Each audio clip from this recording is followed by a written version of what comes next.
All right, guys, we are live. Welcome to the lunch break, the Livewell lunch break podcast here at Fish, North Georgia. It is Wednesday, November 12th, hump day. Hope everybody out there is doing well. And, let me see if I hit that wrong button. Yeah, there we go. Now we're live. I think I hit the wrong button. But anyway, guys, welcome to the lunch break here today at Fish, North Georgia, Wednesday, November 12th. And, it's hump day. The weekend is in sight.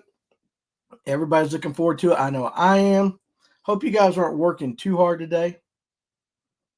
I know that Wednesdays, back when I used to work for people and even at the shop, Wednesdays were tough. Sometimes you wanted to just take off and just leave. What's up, Tyler? Jeff, how you doing, guys? Appreciate you joining me today. And I know others will be popping on here soon as we get going. Um, I tell you what, I hope you guys watched the live well last night. I know you two guys did. We're going to talk about that. Bass time with Diaz. What's going on, buddy? I tell you what an impressive young man we had on last night. Seriously, what? I mean, we'll talk about Easton. I just, you get those kids that get on, and I say kids respectfully, young men, and man, just the knowledge that they got at such a young age is incredible. To me, anyway, it is incredible. And you guys can talk about it. Let's go ahead. As always, Toys for Tots tournament. If you ain't signed up, you better sign up December 6th out of Laurel Park. $5,000 first place prize. All right, it's going to be guaranteed by the sponsors. $80 per team plus one unwrapped toy. If you're a Phoenix boat owner and you win, you get some contingency money as well. You can pre-register now. You're going to blast off in the order of which you sign up. And so, again, if you want one of them early flights, you need to go ahead and get signed up now. I can get you signed up, get you took care of. But you can sign up the morning of, and it's going to be great. The fishing was absolutely fantastic last year. One of the best tournaments of the year.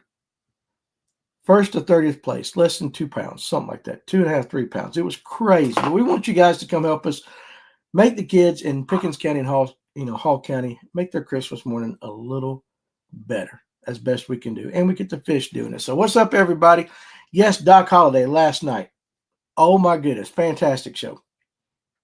And I kind of want to I want to keep going kind of with what we heard last night and some of the things, maybe some of the things you guys took away from it.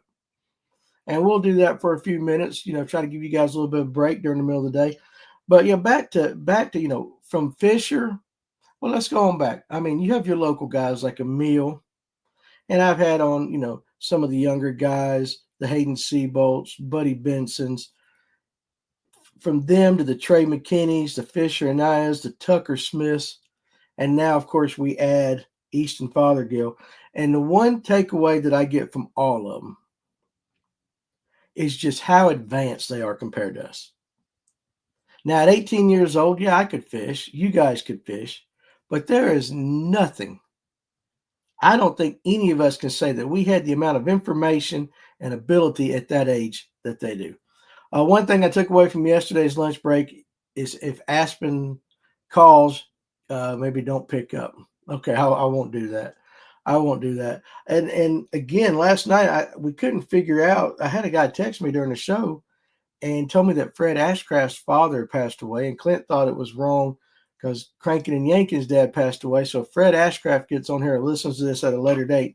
And if I hadn't mentioned it to you before, hey, listen, we you know how we are here. You know how we are here. Hate that you're going through that. That's part of the club I'm in. And a lot of you guys are in that club. It's not a fun club to be in, but, we are here. Hayden Seabolt is nuts. Hayden Seabolt is going to be the next, I think, the next big thing coming out of the Lake Lanier area. Kid's got it. He's, seems like he's got a very good head on his shoulders. But boy, does he not just absolutely catch the bass when it comes to it. If you put a dollar bill on the line, Hayden Seabolt has got a good chance of anybody in this local area of taking your money. And listen, and they spend the time on the water. I asked Easton last night if you were watching. What's up, Coleman? I asked Easton last night, how many days a week do you fish? 5 to 6. And you got to have a love for it too, right? Because there are things that I do every day, if I did it 5 or 6 days a week, if I didn't love it, boy, I tell you what, I would not be doing it. What's up, Traveling Fisherman on TikTok? I honestly think Hayden could skip college if he wanted to and just go and try qualify. Very much could. Kind of like Fisher. What's up, Aaron? Fisher and I said that the other day, college just ain't for me. And he is taking his talents and he's going. And he's that close, right?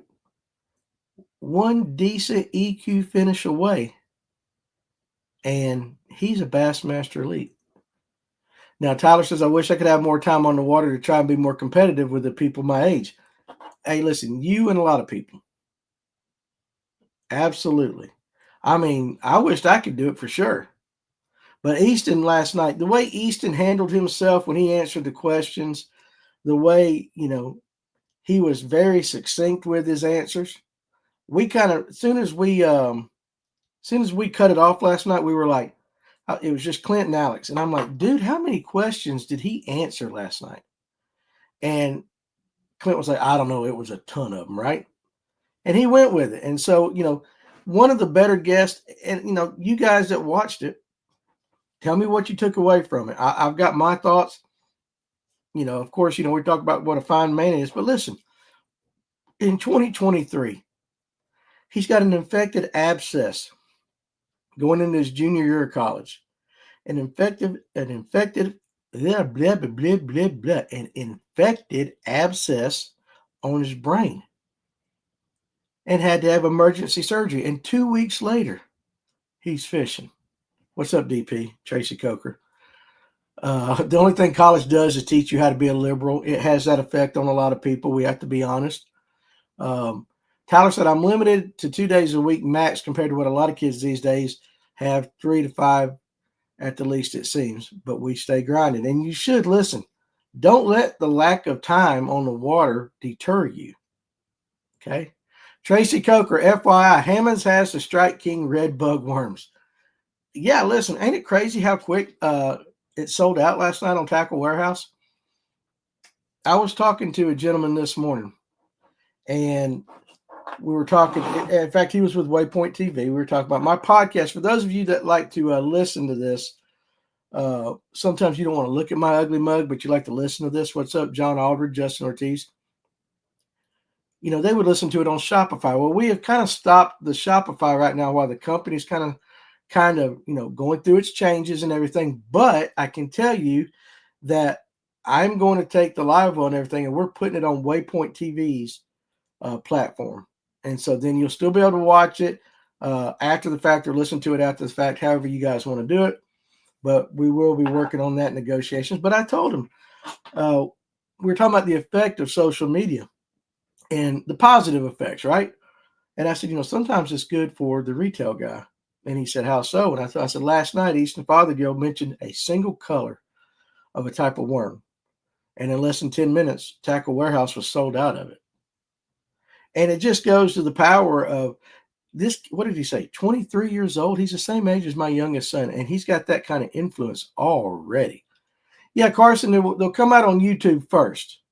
This is more so for the people that like to listen to it at a later date. Hey, Danny, Face Fish and I are on the Oconee River. We're waiting for them to start biting. You guys are always on the Oconee River. Tracy said it definitely was a good show. Easton has a great demeanor for a 23-year-old. Yeah. Tony said he reminded me of a KV-type demeanor. Just comes across as very knowledgeable without being an ass. An instant fan. Now, we had watched I had watched some previous episodes, some previous podcasts that Easton did. And I would characterize him as kind of quiet, right? He just is a very business-like demeanor. He is not over the top. And on some of the podcasts that I watched, especially when there was another guest, he was always the one that was a little more quiet, right? And so when Clint was helping set this up, I'm not going to lie, guys, you know how I can be sometimes. I can be over the top. And I was wondering how Easton's demeanor would fit with us. And it was perfect. And you guys in the comment section did an absolutely fantastic job of just throwing them out there. Boom, boom, boom, boom. And, he said afterwards, he sent Clint a message.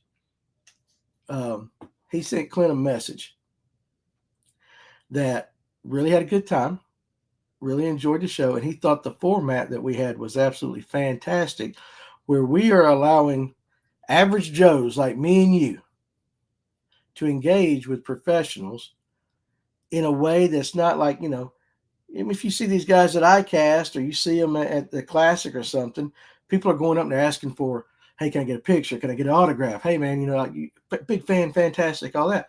We allow them to engage differently. I mean, we still can blow smoke up their ass for sure. But I think they enjoy helping other people out. I don't think they get the opportunity to do that as much. And so we have that platform for them to do it. And he said it was a really cool, really good time. Now, we've got some good ones coming, guys. Some good ones coming. Next Tuesday night, Seth Feider is going to be on the show. Okay, I'm still working for my guests. I'm still working on my guest tomorrow night. But Seth Feider is going to be on. And that's going to be one that I think Seth is going to be a little more laid back than Easton.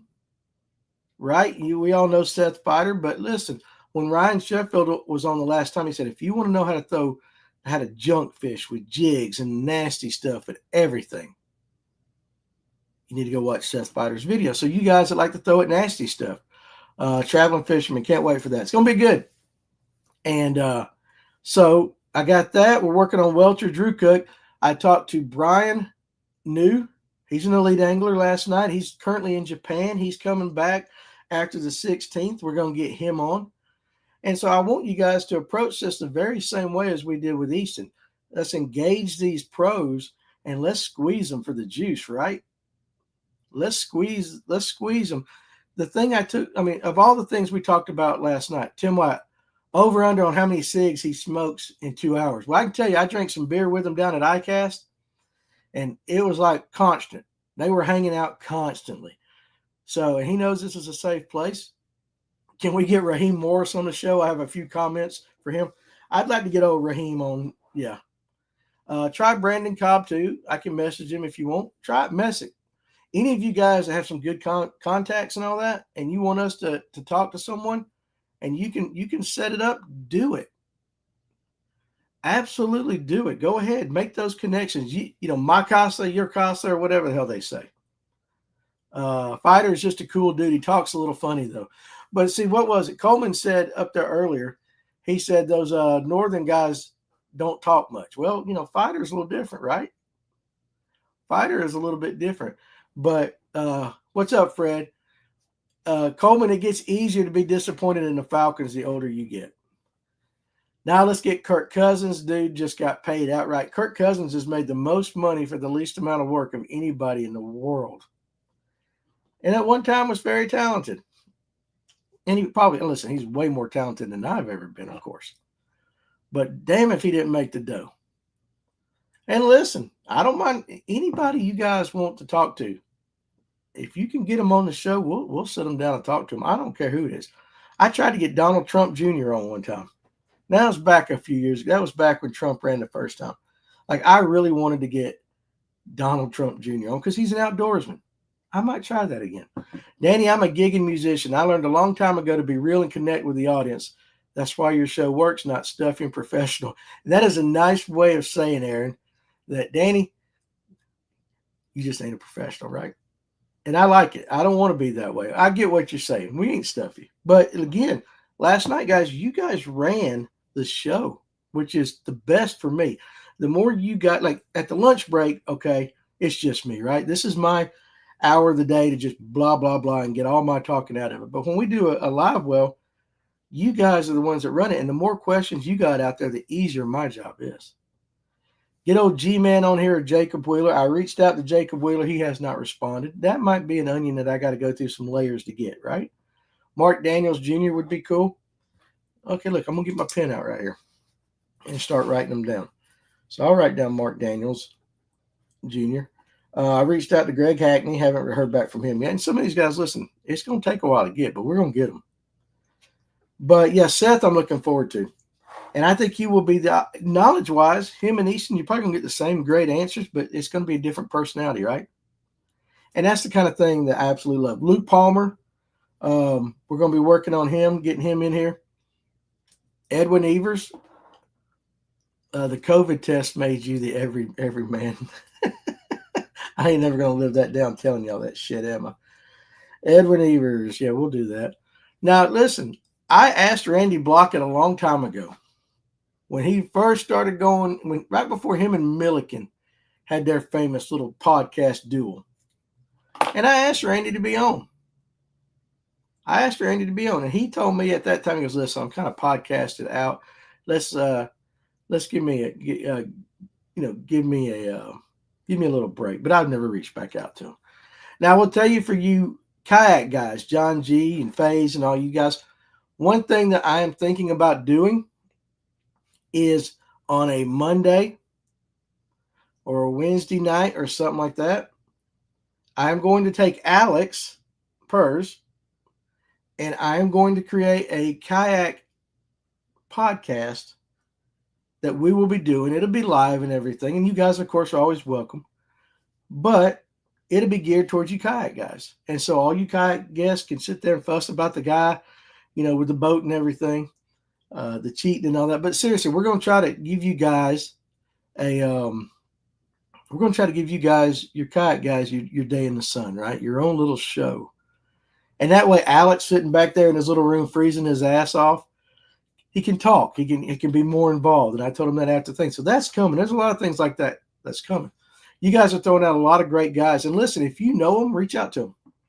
Say, hey, I watch a show. The host is kind of iffy, but it's a good time. And we would love for you to come on. Listen, all of them. Milliken. I've been trying to get Milliken on forever.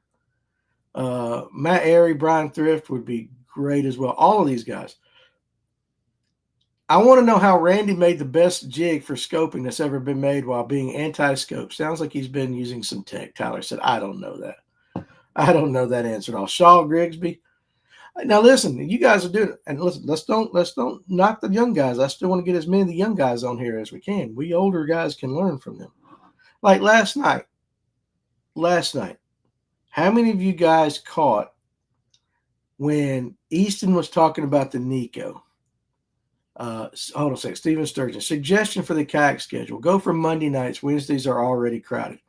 Okay, Monday night. We can do the kayak things on Monday night. I'm going to get with Alex. We're going to put it together.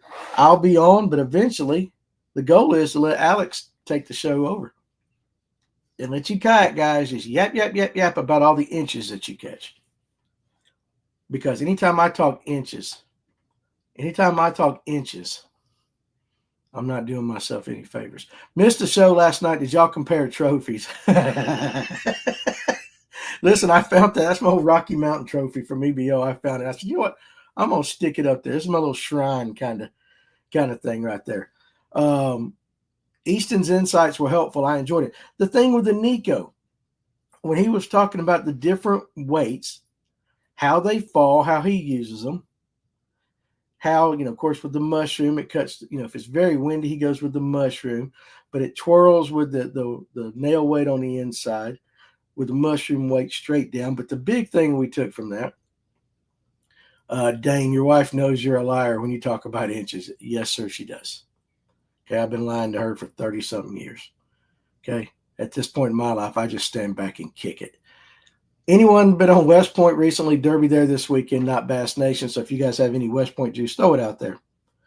But the nugget that I picked up was when he was talking about how the bass reacted to the Nico. Right? How the bass reacted to the Nico and how he could tell based upon the way the bass went down if they were feeding up or feeding down. And this is with a Nico. Now, some of you guys out there might know that. It was something that I listened to, and I was listening to him talk about that, and I was like, that's pretty smart. And again, you got to use your scope to see all that, but he can tell how the fish react. And then, I love the wacky worm, right? I raised my eyebrow on that one in a good way. Colin said, yeah, seriously, you guys throwing the Nikos. It was absolutely just kind of like, not mind blowing, but kind of like, oh. But then also, too, with the weightless wacky and how he worked it, totally different than the way I worked. Basically, he's dead sticking it, right? And he was dead sticking that Nico at times, too. Now they follow a shake your Nico all of the time, but sometimes they just recommit and all that. And again, him catching that big fish when he was fishing in the Classic, and he saw those 2 big 8-pounders. What he said, big fish out there. He didn't pull out big swim baits. He didn't pull out whatever. He went after it with a Nico, and basically was hanging it there at one point. And that fish went away and came back. He just left it there, very patient. But like with the wacky worm, I'll tell you guys how I work it. I chunk it up on the bank or under a dock or whatever. I let it do its slow fall because it is weightless. And a lot of times the bass will hit it right then and there on the fall. But when it gets to the bottom, especially if I'm in shallow water, I kind of look like Dana Smith of FCP. Pop, pop, pop 3 times, let it go back down. Pop, pop, pop 3 times, let it go back down. And I work it about a third of the way back, maybe half of the way back. And generally, if I don't get a bite in that first strike zone, I'm reeling it in and I'm making another cast. But here's your Bassmaster Classic champ, 23 years old, who likes throwing it. No, this is what I do. I'm very patient with it. I'll skip it under a dock or throw it. I let it go all the way to the bottom. And sometimes I'll just let it sit there. I'll just let it sit there. And then remember, I don't know if you guys remember, I asked myself, okay, well, let me ask you this. When you decide to move it, how do you do it? Because I pop it a few times. I just slow drag it a little bit. I just slow drag it just a little bit.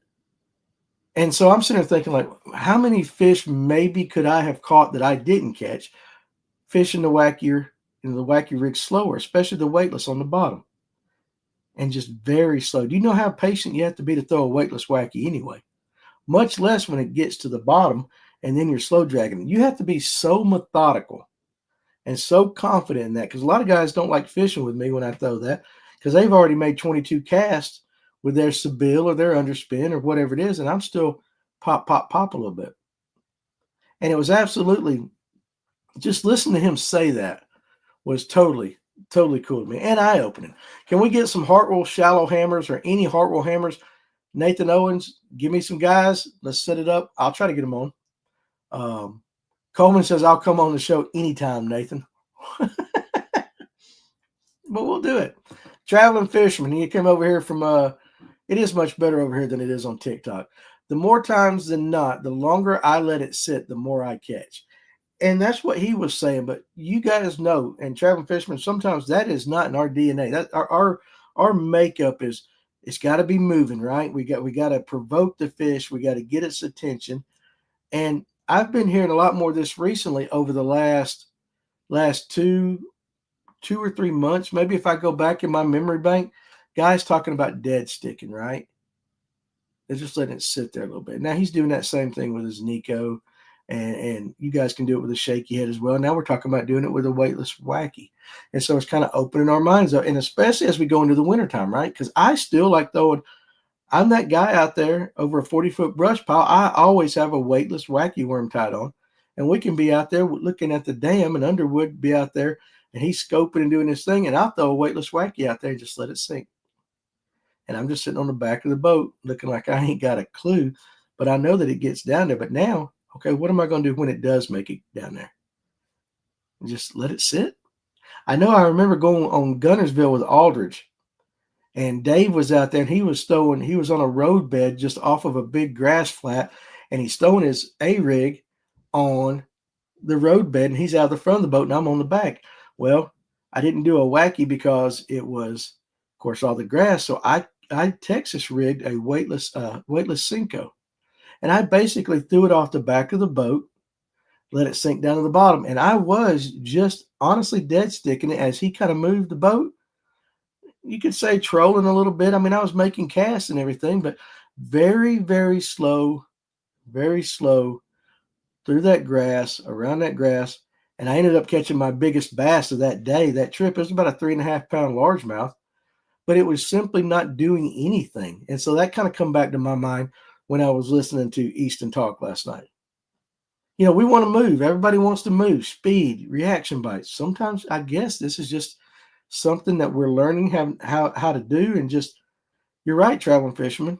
Just let it sit sometimes. Let it marinate, especially you guys that use scents, which I did appreciate Easton saying last night. He doesn't use scent. He doesn't, he's not a big scent guy. Because I still am not in that camp, right? And I know Kevin Thornton, he commented, bang. And JJ's Magic got brought up in the comments, or maybe it was Alex. Alex said JJ's Magic and everything, which I still, nobody's brought me a live shad to eat because they all say it tastes like garlic, but we'll figure that out one of these days, right? I'm trying to retrain myself to be more subtle with my baits, except for jerk baits. I've been working them fast with hardly any pauses. Yeah, I mean, that's a change that Tony works his very aggressively. That's a change I've made over the last, I'd say, less than a year, is start working my jerk baits a lot faster. Traveling Fisherman says, let it soak. Let it soak. Hooked the drag puller at the dam last weekend, popped off, of course. Listen, it happens. Okay, it definitely happens for sure. But as far as all those guests and all that, yeah, guys, listen. And listen, local hammers. Like, I want to get Paul Driscoll back on. Right? I mean, we still got some great anglers here in North Georgia that I'll tell you this. I'm not going to lie about this.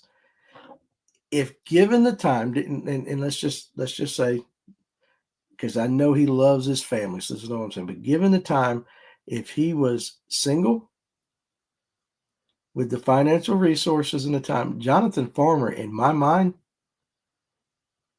I'm not telling you he'd be a Bassmaster elite, but he'd be one of these guys we'd be talking about all the time, like we do. Jonathan Farmer is that good. He just chose family life, just kind of like Fisher and Aya's dad. Family, work, career, and those are very noble causes and the right thing to do, and he takes care of them. But I'm telling you right now, and I think, Dane, you probably know it too, if given the time and the resources and the amount of time on the water, Jonathan Farmer could fish with anybody. And I'm not blowing the smoke up his butt, but Tim White, you're another one. You guys can fish. Now, I mean, we take our paths in life and we go whichever way we go. But we got some great hammers here. Now, I always like to keep a good mix between the local guys and the pros. But this is the pros off season, so we want to try to get as many of them as we can because I do not like screwing with them guys while they're, fishing their tournaments. They get enough people. They got the Mercers and all that of the world hounding them to get on and everything, and I just don't want to do that. Now, Drew Cook, his ass is probably in the woods today, which is where I should have been because my camera went off. I didn't go this morning, had some work to do. I was going to try to sneak out to my deer stand, hunt a few hours, and come back. Didn't happen. And at 10 o'clock, my son sends a picture, and I got an 8-pointer right there in front of my stand where I would have been. But it was at 10 o'clock. I would have already come down to come back here to do the show. But I guarantee you, Drew Cook's out there in the woods right now. Seth Fighter, if you guys like to talk turkey hunting, and you like turkey hunting, we can bring that up too when we have him on. Because from what I hear, he loves to turkey hunt. The Traveling Fisherman says, have to be as versatile as the lures are in our techniques. Slow, fast, everywhere in between.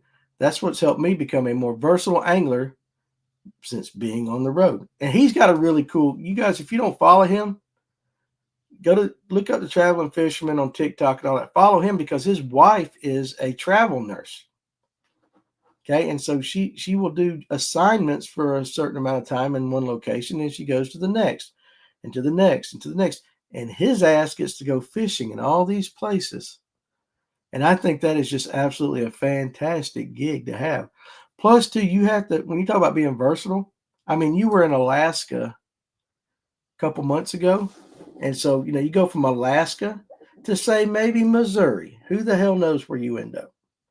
And you've got to be versatile at that. You learn a lot of different ways to catch fish. I can tell you that when I went up to Michigan with a fly rod in my hand trying to catch salmon in that creek, I didn't know what the hell I was doing. Now, we got lucky and caught some, but it was an experience, right? And I know that if I went back again and could do it, the mistakes that I took the first 6 days, I've eliminated that because we learn as we go. But I think what you're doing is absolutely fantastic. You have one hell of a story to tell. And again, guys, go follow him on TikTok or whatever other platforms. I follow you on TikTok. I don't know if you're on Instagram or whatever, but it's the Traveling Fisherman. Cool dude, just like one of us. He's about as ugly as I am. You can't look at us if you want looks, you can't look at us old guys for the looks.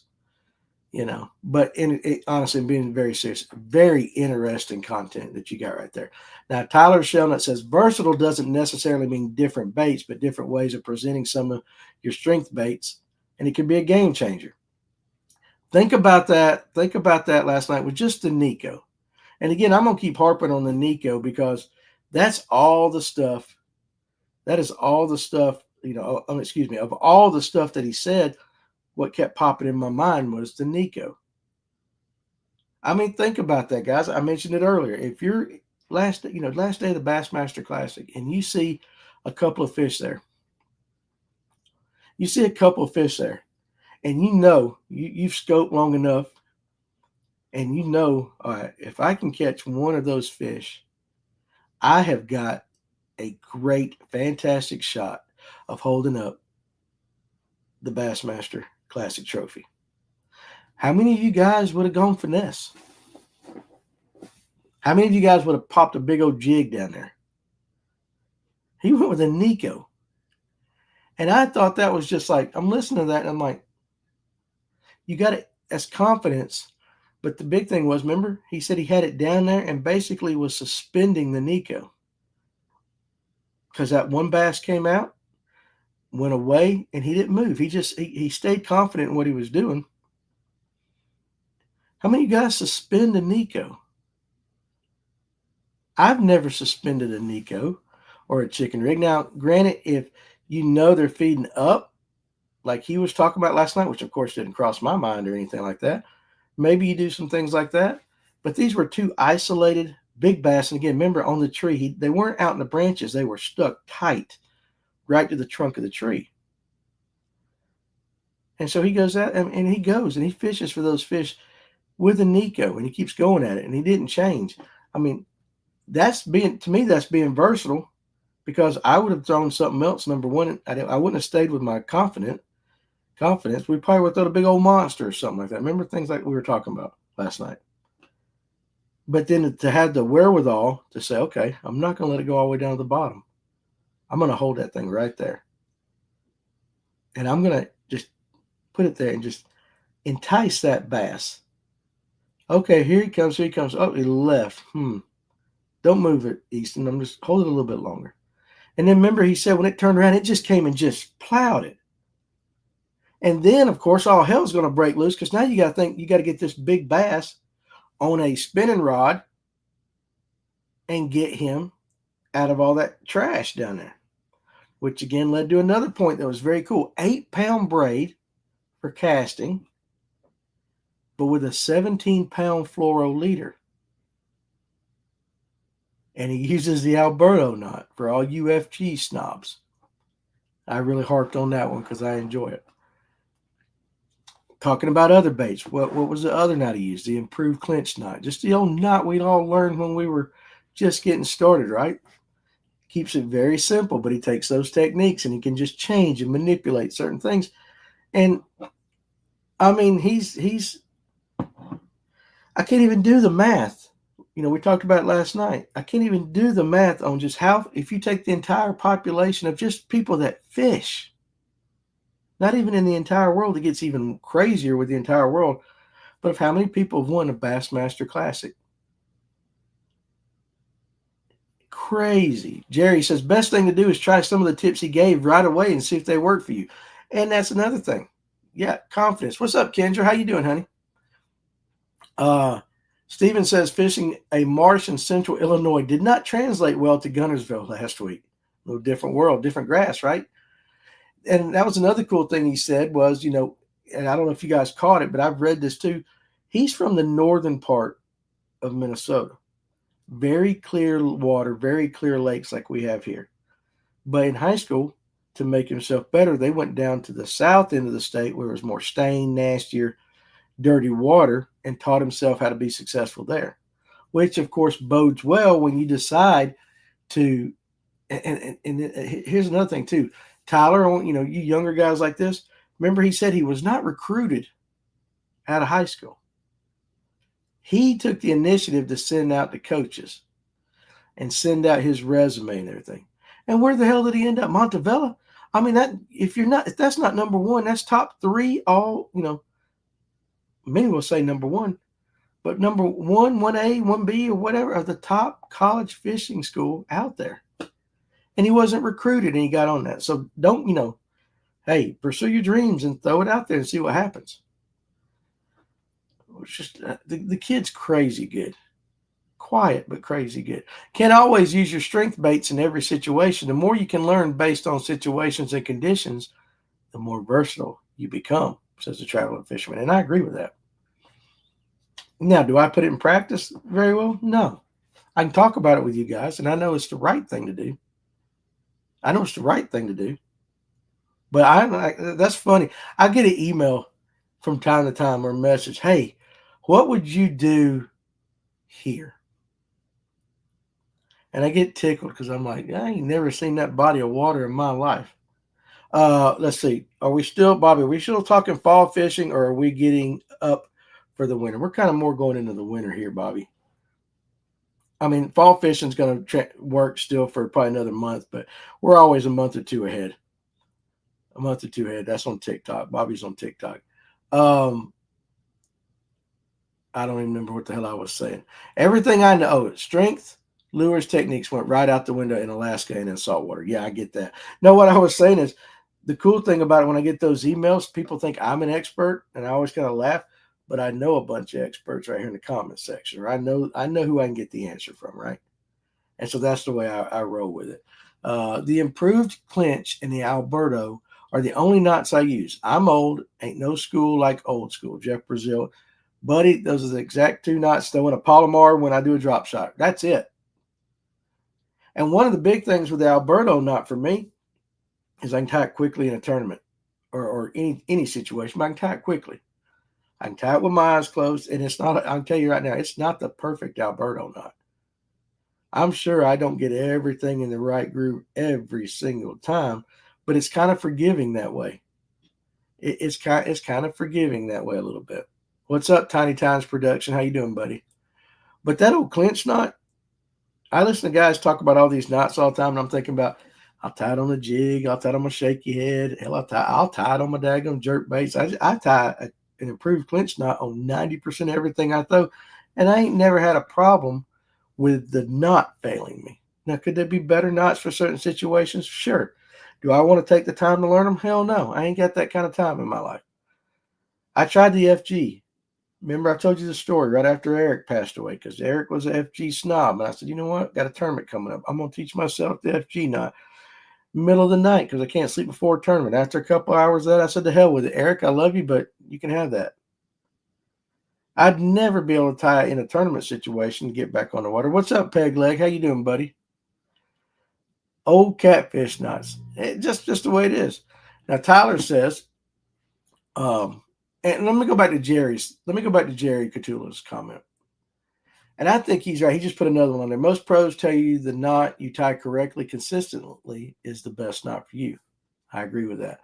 But I want to go back to your previous comment when you said the best thing to do is try some of the tips he gave you right away and see if they work for you. They might not work for you.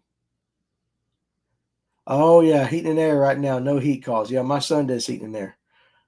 Jared K, haven't seen the shop open lately. Where you been at? I've been at home. Shop's not going to be open anymore. Message me and I'll give you the story. But you're right in that I might go try his dead sticking on the wacky, and it just might not suit me. You still got to have confidence in it. The Nico stuff he said, again, because the chicken rig is basically just a weedless Nico, and I throw the chicken rig more than I throw a true Nico, because I like the weedlessness of it, or whatever you say. I mean, you still could throw it in rocks and everything. You get hung up less. That's just me. And I'm going to try some of the stuff. Now, Coleman says, once you get used to an FG knot, you can do it in under a minute. Coleman, here's the deal. Here's the deal with that. Okay? See you, Collins. Go back to work, buddy. Here's the deal. These hands right here, these are 53-year-old hands that did manual labor heating and air, new construction heating and air for 20-something years. Played a lot of softball, a lot of beer league softball, amongst other things that I've done. They don't work quite as well as your young hands. If I wanted to learn it, I probably could, but you get, and the older guys will tell you this. I'll go fishing right now, and if you watch me on the back of the boat, every 20 minutes or so, you'll see me. I'm going to have to stop, and I'm going to have to wait for a few minutes to get the feeling back in my hand from using hand tools all these years. If I drive on a car and I hold the steering wheel too long, my hands go to sleep. The FG knot is just not something that's going to work for me. Now, you say, I've got soft hands, brother. I've got soft hands. Yeah, well, you're the kind of guy, we go up, we shake their hand, and we kind of like, ugh, kind of clammy, ain't you? No, listen, if you can do it, you can do it. I just can't do it. Improved clinch knot, loop knot, moist donut said, and it's amazing. We can do whole podcasts on just knots. And I always ask, you guys notice that anytime a guy talks about his finesse setup and he says braid or flora, I always ask, what knot do you use? Because I'm curious. You're fishing for the money that those guys fish for, and you got your sponsors on the line. I mean, because you got to make a showing, even if you don't win and all that. And it's always very curious as to what they trust. And so when you got a Bassmaster Classic champ say, "Oh, the old Alberto's all I tied," I'm like, "Yeah, baby." The uni knot are all you need. Uni knot's a good knot. They do. Tyler says something you have to learn when pursuing your dreams is only you can stop it from happening. You are the limiting factor. I watched a video today and it was by a psychologist. I know I don't strike you as the guys that read, but I do read a lot, and I watch a lot of YouTube stuff that has nothing to do with fishing. And this one was from a psychologist, and it was talking about chatter. Chatter, we all have chatter. It's your inner voice, right? He calls it chatter. And it's learning to control your inner voice that can take you one way or the other, right? You can either really degrade yourself, kill your confidence, kill your mood, undo stress and anxiety and everything. Do you need a hug? You seem bothered or upset. No, dude, no, not at all. Not at all. But I appreciate you having some concern for me. I'm just talking a little more straight today. Not upset at all. Life is great. It's fantastic. I wish I looked a little bit better naked, but other than that, life is good. But I'm working on that. It's probably because I haven't had a carb in 3 days. Doing the low carb thing again. Got to get through that keto flu and all that stuff. But anyway, that chatter in your head, it can make or break you, right? And so this whole video is about learning how to utilize the chatter in your head. And like if you get negative chatter all the time, and you're discussing your dreams or your goals and everything, and you got something in your head that's just, saying, "Hey, you can't do this. You're not good enough." One of the ways he breaks that, and this might be something that might help you guys, is he has a ritual, something that he will do every single time. And he used an example of Rafael Nadal in tennis, which after and I don't know what the hell, I don't play tennis, but after they switch sides, after every set or whatever, if you watch Rafael Nadal, he goes over and he's got 2 water bottles. And Rafael Nadal says this is how he breaks the chatter, because he starts thinking in his head about the match and everything. And he'll concentrate on his water bottles. He takes a drink out of one, then he'll take a drink out of the other, and he positions them back at a 45-degree angle parallel to the court or whatever it is. But just that little ritual helps reset his brain a little bit so he's not thinking about all the negative things going on, right? And so you're right there, Tyler. I know that's crazy, but you guys should watch that. I'll have to put a link in there or something. It's people way smarter than us. Way smarter than us. But it's just little things that you can do like that. DP said, you don't want to kill your dreams. That's basically what I'm saying. How true. I had basal joint arthritis in the thumb joints on both hands. Surgery fixed it, but they are not 100% the same as they were. I think my thumb on my right hand is broken because I tried to knock the shit out of a dog the other day. Yes, my dog was pissing me off outside. And because I'm not as agile as I once was. I think this dog was eating shit or something like that. He was doing something, pissing me off. And it was dark, and he went to come by, and I was going to bust him on his ass and tell him to get back in the house. And I missed, and my thumb hit myself right in the middle of my other leg. And I haven't been able, this is about a month and a half ago, and I have lost all Like, I could take this thumb and go everywhere. And this one right here, like, it hurts like hell just to do this. I'm sure I broke my thumb. So I might need surgery on it one day. Damn dogs. War Eagle the best. Do you believe the crankbait, hard baits all fish absolutely the same? Let's say you have 100 DT6s, trick shads in the same color. Will they fish the same, or will some catch more fish versus others? I will tell you, War Eagle the best, my opinion, and there'll be other guys that are smarter than me on this. I do not think every single crankbait runs the same out of a package. You hear guys talking about tuning them a little bit here and there. Similar? Yes. Similar to the average guy that might not be able to notice? Yes. To a pro or somebody like that? No. You know what I'm saying? Because listen, it's like a car. You probably have more problems with a car built on a Friday afternoon than you do on one on Tuesday, right? Well, I'm sure there's crankbaits that way. Goes to say, I mean, think about that. What are you guys doing Friday afternoon about 3 o'clock knowing you get off at 4:30 or 5 o'clock? Your ass is watching the clock. You ain't paying a bit of attention to what you're doing to your job. And so just by that fact alone, there's got to be a small difference. But like I said, I do think they run so similar that they're probably not, hard to tell. But it would be more in the running than I think the actual body style, because that's all one mold. So I would think it'd be more in the tuning of it.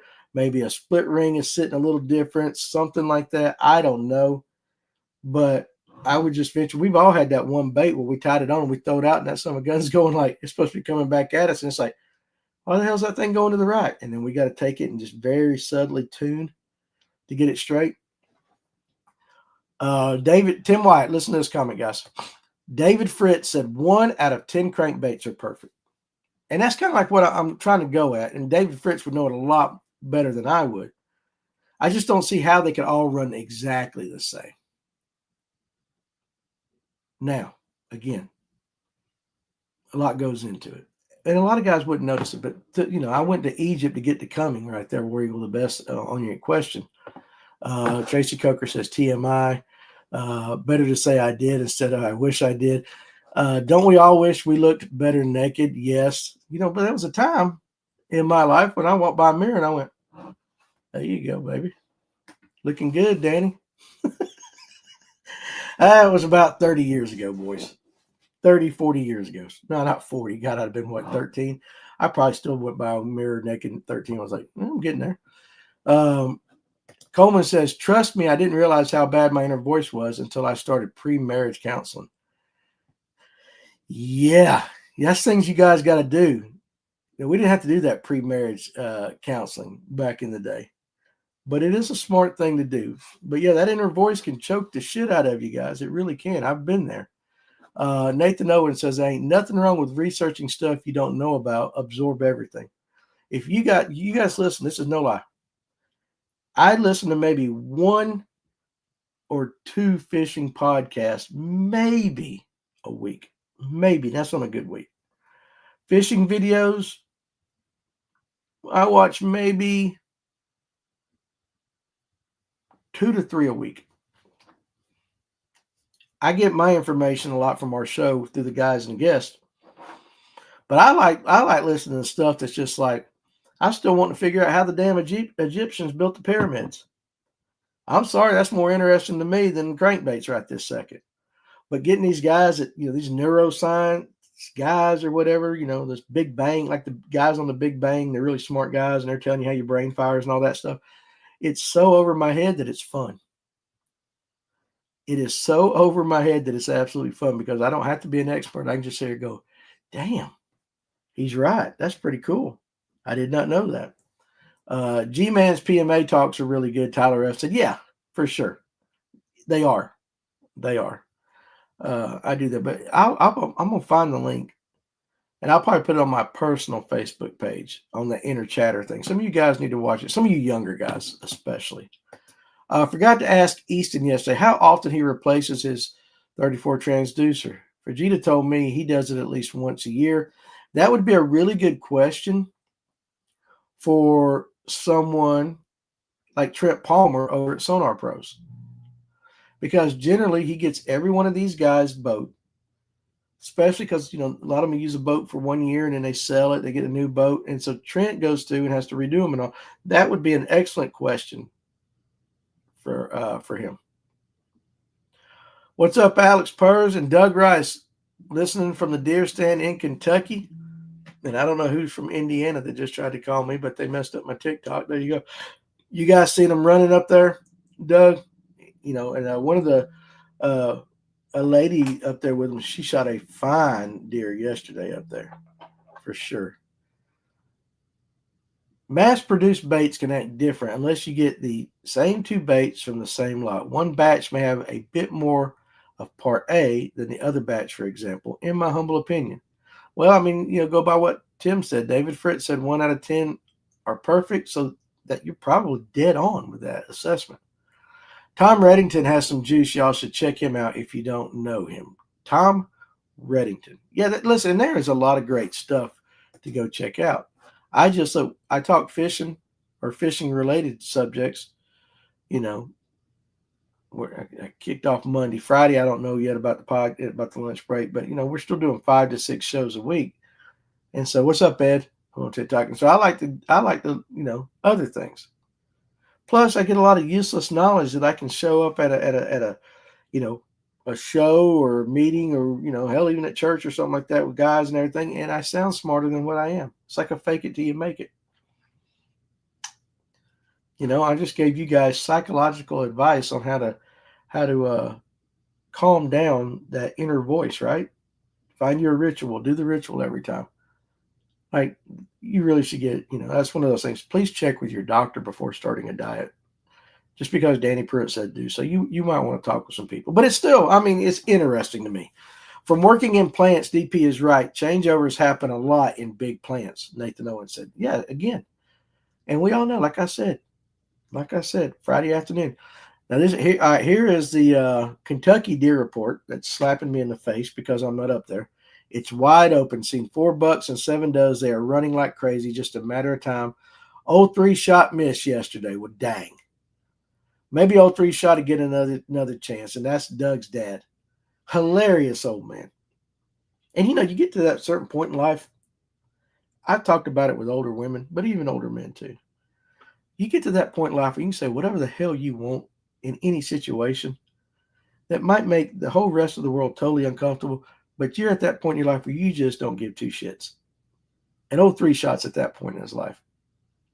He's at that point in his life, and I absolutely love it. I think it's the funniest thing. I love watching old women and old men come in and just, we all walk around on eggshells, right? Don't want to say something to piss somebody off or hurt somebody's feelings. But you get to a certain age in your life, F it. I'm just going to let it rip. It's fantastic. He's 89, so I kind of got to let him go. See what I'm saying? At 89 years old, you have earned the right to say and do whatever the hell you want to do. 100%. 100%. And I loved it. I enjoy being around older people like that, especially the ones that make people uncomfortable or they're just so loose in life that just like, you know what? Here it is, guys. Take it or leave it. Can we get a hog report from Cincinnati? Hey, well, we can get any report. We'll try to get any report we want to get, right? Danny, how often people catch 4+ pound spots on Latham? Haven't caught a 4+ spot on Lanier in 2025. That's a Tim Wyatt question. I would say they're there. I don't know how often people catch them. They're there. A lot of people do. Living to Fish says often on TikTok. They're there. You go through those stretches. I don't know. Again, I'm the king of the 2-pound spotted bass, right? It should say Danny Pruitt, Chief of Fish, North Georgia. And I think I'm going to add and king of the 2-pound spotted bass underneath my thing for tomorrow's lunch break. It will be on there. I will add that king of the 2-pound spotted bass because I don't know War Eagle. I don't fish that. And that's another thing too, guys. I got one of the best lakes in Georgia, approximately 1 minute walk from my front door to the boat ramp. I don't fish it near as often as I should because I'm lazy. I should fish it a lot more. But there's some good fishing in there. There's some great spots. But that is not a question that I can answer right now. I know it seems to me, though, like the weights in tournaments, though, a few years back were higher than they are now. So that being said, either the fish has gotten a little tougher or there's not quite as many of the 4+ spots in there. I don't know. I don't know how to answer that question for you. But listen, you never know. On Lake Lanier, you are one cast away from a 5-pound spot at any time. Unless Danny fishes out of tuna, then he catches the 5 for 5 special. That's right. Hey, listen, I won a tournament on Latham back before they got all the back before the herring and all that got in there with high voltage. I told the story. I jumped in there because they had a tournament at Latham. Me and William did. We had 4 fish for like 4 pounds. We were going back to the boat ramp. They came up schooling beside us, these little bitty spots. This is back before the herring got in there and the spots blew up in size. And they came up, and I threw over there, and I caught another one that was like 12 and an eighth, 12 and a quarter, and I won that tournament with 5. It was like 5 pounds for 5 fish for like 5.2, 5.3. And I'm going to the scale thinking, oh, I guess it's going to be embarrassing as hell. Doug told a story the other day about winning a tournament. I can't remember if he said it was on West Point. We had 1 fish. And he goes up to the thing knowing he just had 1 fish. He was going to wait for big fish, but he had 1 fish. And thinking, this is kind of embarrassing or whatever. He was the only team that weighed in a fish at that tournament that day. And he won. Not only did he win the tournament, he got big fish. So he got all the money on a day that he thought was just going to be terrible. But yeah, West Point, Doug said. That's what it was, West Point. I remember him telling me that story. Happens. But yeah, I'm good. Danny, do you like tuna? And how often do you come out that way? I do love Allatoona. I don't fish it near as often as I would like to. Generally only during the Electric Bass Opens tournament when we go out of Stamp Creek or something like that. I fished it with some guys in the boats. I fished a night tournament with Kevin over there. I love the lake. You can catch fish on Lake Allatoona. I mean, you can catch them. I ain't figured out how to catch any of those big ones that are coming out of there now, but I do like it. It's a good lake. It's definitely on the upswing. And I tell you, if you ask me, it's the lake to be on in the spring if you're trophy hunting a big largemouth in North Georgia. Between that and Notley. Like if I had to pick 2 lakes to go try to catch a trophy largemouth, we're talking the big reservoirs. We ain't talking about like Latham or Hickory Log or all that, because if it was any lake, I'd go to Hickory Log. But for like a true trophy, I would start at Allatoona. From that day, I always weigh in no matter how embarrassing it is. Exactly. Or you could weigh in water like I did. It happens. But anyway, guys, like that. So it was great. Listen, I don't know. Again, I haven't been had the confirmation on tomorrow night's guest. I'm waiting. I don't want to announce, because sometimes they finally say they can't do it. And it's just us guys talking, but we'll do exactly what we're doing if that's the case. We'll have Tony will be on, and of course Father Tom will be on tomorrow night, and I'll be back tomorrow with a lunch break. But again, we got some great guests, and like we talked about earlier, shoot me a message if you have a contact with a guy that you think would be Livewell worthy, right? Livewell worthy. Shoot me a message. If you can make that contact and they're interested, let's make it happen. John G., I won a tournament with just 1 fish on the Canoochee River in South Georgia last summer, too. Only 2 bass were caught during it. Mine was 17.75 inches. That's the way it works. I've heard people from other states say Lake Hartwell sucks. I think it's great. They just don't know where Grandma is. Well, I believe last night, Easton Fothergill thinks a lot of Hartwell. He really likes Lake Hartwell. Now, he did say Lake Lanier was Hartwell on steroids, but he hasn't fished it near as much as he has Hartwell. So, Robert Blefsky, NPFL, you guys have seen him on the show quite a few times. I believe he loves Hartwell. So, I think it's just those, like you said, those that like to fish, that have fished it enough, have some success there. But it's a big lake, and it can be intimidating to people that just go out there once every blue moon, right? All right, so with that, guys, I'm looking forward to this. I'm going to help my brother move. Yeah, only for family. You guys, I love you, but I don't want a damn one of you ever call me up and say, hey, can you come help me move? Because I'll just give you the money to hire a moving service. But that's what's on tap for me this afternoon. So I'm going to go help him move. I got to go mail a few orders out. You guys, hey, have a great rest of your day. And join us again tomorrow. We'll come up with something to talk about to get you guys through your Thursday work day. Friday, I don't know, because if that buck shows up again on my camera in the morning, Friday morning, I'm probably going to go hunting because, I mean, he was at 10 o'clock this morning. And that don't give me enough time to get back. Now give me Friday and Saturday to see if I can stick an arrow in him. So I don't know about Friday, but the hell with moving, Nathan said. I know it, right? Going to pick up my tux for my daughter's wedding Saturday. No, Dane in a tux. I guess you're getting that supersized one, huh? Congratulations on your daughter's wedding, dude. That's awesome right there. And I'm sure you're going to look absolutely wonderful. Don't cry. See if you can do it without crying. But Jeff Brazil says take care. You guys take care. We'll come back again tomorrow. We'll regroup. We'll just power through the day. And then tomorrow night we'll have another great show. So you guys enjoy the rest of your day.